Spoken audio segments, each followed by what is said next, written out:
আপন লোকের ভরসায় তুমি থেকো না ভাই। আপন মানুষের ভালোবাসা আর পাবলিকের ভালোবাসা আকাশ পাতাল ডিফারেন্স হয়।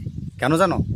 এই দেখো, আমি মনে করো যে ব্লগিং ভিডিও করছি, তো আমার নিজস্ব মানে যে লোককে, ঠিক আছে, আমি মানে আপন মনে করতাম যে লোকজনকে, আমার অনেক লোক আছে আমার ফেসবুকের সাথে আমার কানেক্টেড আছে, আমি মানে অনলাইন বলছি, আমি অন ক্যামেরার সামনে আমার অনেক লোক আছে, ঠিক আছে, আমাকে সাপোর্ট করে না।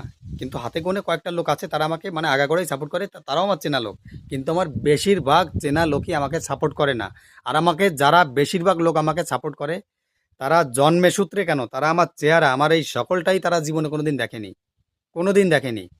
তারা আমাকে কমেন্ট করে, নিয়মিত কমেন্ট করে, নিয়মিত আমার ভিডিও দেখে, নিয়মিত আমার ভিডিওতে লাইক করে, শেয়ার করে, ঠিক আছে, তারা হচ্ছে আমার মানে পর হচ্ছে, ঠিক আছে, বুঝতে পেরেছো?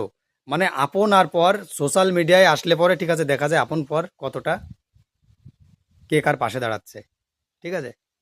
তো ভালো থেকো সবাই। আমার কথা হচ্ছে কি, আপন লোক যে কবে আমাকে টেনে তুলবে, আপন লোকের ভরসায় তুমি থেকো না ভাই।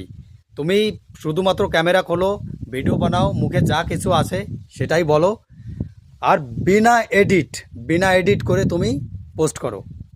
বাকিটা পাবলিকের উপর ছেড়ে দাও, পাবলিক দেখে নেবে, ঠিক আছে। ভালো থেকো সবাই, টাটা, বাই বাই।